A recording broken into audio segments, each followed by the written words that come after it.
नमस्कार दोस्तों, मैं अंकुर उपाध्याय स्वागत करता हूं आप सभी का एक बार फिर से अपनी नई वीडियो में। दोस्तों, सेबी का डंडा चला है एक बार फिर से और इस बार एक छोटी कंपनी है एसएमई कंपनी के बारे में बात करें तो स्टॉक का नाम है द्रोणाचार्य एरियल इनोवेशन। इस कंपनी के स्टॉक के बारे में मैंने देखा ये ऑलरेडी अपने लाइफ लो के पास ट्रेड कर रहा है। फॉर एग्जाम्पल आज 57 की क्लोजिंग है इसकी और 51.98 यानी 52 का इसका लाइफ टाइम लो है। इस कंपनी की बात करी जाए तो इसका इशू अराउंड 2022 में आया था दोस्तों, और 2022 में इस कंपनी का जब इशू यानी आईपीओ जब आया था तो अराउंड इन्होंने 33 करोड़ रुपए का फंड रेज किया था। 33 करोड़ रुपीस का जो इन्होंने फंड रेज किया था दोस्तों, उसी से रिलेटेड सेबी का एक्शन आता हुआ दिखा है। क्या है पूरी डिटेल्स मैं आप सभी के साथ इस वीडियो में डिस्कस करूंगा। साथ ही साथ सेबी का एक्शन एक ब्रोकिंग कंपनी प्रभुदास लीलाधर के ऊपर भी आया है, जहां पे एक्शन थोड़ा छोटा है, ज्यादा बड़ा तो नहीं है, लेकिन एक्शन तो एक्शन है। डिटेल में आप सभी के साथ डिस्कस करता हूं। वैसे तो ना ये एसएमई स्टॉक आपके पास होने वाला है, ना प्रभुदास लीलाधर से रिलेटेड आपके लिए कोई ज्यादा इंपॉर्टेंस है, लेकिन इंपॉर्टेंट ये है कि एसएमई स्टॉक्स जो है वहां पे इन्वेस्टर्स को ऐसा लगता है कि मेरे लिए बहुत जल्दी पैसा बनाने के विकल्प हैं। यहां फ्रॉड होता है भाई साहब।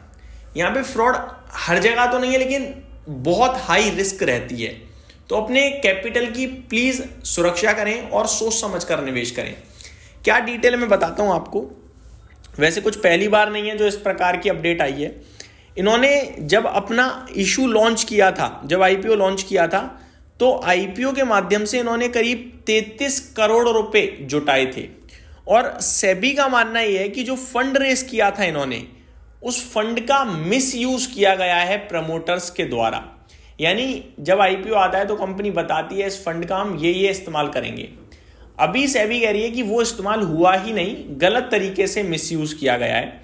और ये सब देखते हुए सेबी ने करीब 50 लाख की पेनल्टी लगाई है। साथ ही साथ 2 साल के लिए शेयर बाजार से बैन भी करा है। पूरी डिटेल क्या है मैं आपके साथ शेयर करता हूं। The SEBI has barred SME company Dronacharya aerial innovation and its promoter Prateek Srivastava and Nikita Srivastava from accessing the securities for 2 years after finding them guilty of misusing IPO proceeds, misrepresenting financial statements and diverting company fund. तो ना केवल इन्होंने पैसे का गलत इस्तेमाल करा, गलत फाइनेंशियल्स भी शेयर करे, साथ ही साथ पैसे डाइवर्ट भी करे, इधर उधर भी करे हैं। SEBI has also restrained corporate advisory firm Instaf in financial advisory, its partner Sandeep Ghate and Micro Infratech Private Limited from the markets and imposed a total monetary penalty of 75 lakh on the involved entities. जो इनके साथ जुड़ी हुई थी उनके ऊपर भी fine लगाया है और सब पे मिलाकर करीब 75 लाख का फाइन लगाया है। The penalty on the company and its promoter alone accounted for ₹50 lakh. Promoter और कंपनी के ऊपर बात करी जाए तो 50 लाख की पेनल्टी लगी है। Dronacharya aerial innovation stock has been listed on the BSE SME platform since December 23, 2022। 23 दिसंबर को ये लिस्ट हुआ था।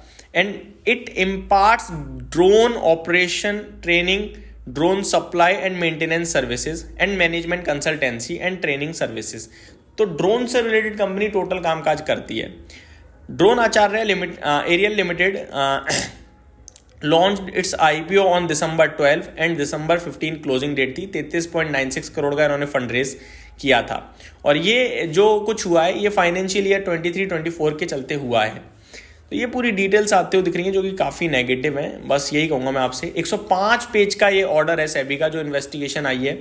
Utilise just 70 lakh rupees out of 27.98 crore earmarked for the purchase of drones and related accessories from 4 vendors. करीब 70 लाख तो इन्होंने use करे हैं, बाकी 28 करोड़ का अता पता लापता है। The company use 27.28 crore for purposes other than those stated in the prospectus according to SEBI order. करीब 27 करोड़ रुपए उन्होंने कहाँ इस्तेमाल करा पता नहीं। जो इन्होंने आईपीओ के समय फाइल किया था कि ये इस्तेमाल करेंगे, वो तो इस्तेमाल नहीं हुआ है। ये सारी चीजें थी जिसकी वजह से सेबी ने ये एक्शन लिया है। तो स्टॉक तो वैसे ही खत्म ही है ऑलमोस्ट, आप देख ही सकते हो। ना ज़्यादा वॉल्यूम्स होते हैं, ना स्टॉक कुछ अच्छा कर रहा है, बेकार ही है, बट हाँ बिग अलर्ट है। अब आता हूँ दूसरे एक्शन पे।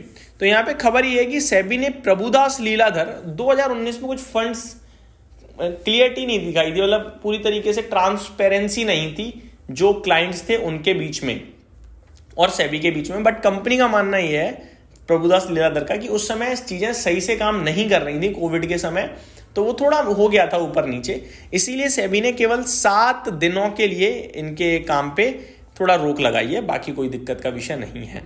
तो डिटेल में आपके साथ एक बार हेडलाइन शेयर कर देता हूं। SEBI bans Prabhudas Lilladher from new businesses for 7 days over rule breaches. कुछ नियम उल्लंघन करे गए हैं जिसकी वजह से 7 दिन के लिए रोक लगा दी गई है। तो ये मेरी तरफ से अपडेट थी, उम्मीद करता हूँ डिटेल्स पसंद आई होंगी। Thank you so much for watching this video. Good night guys.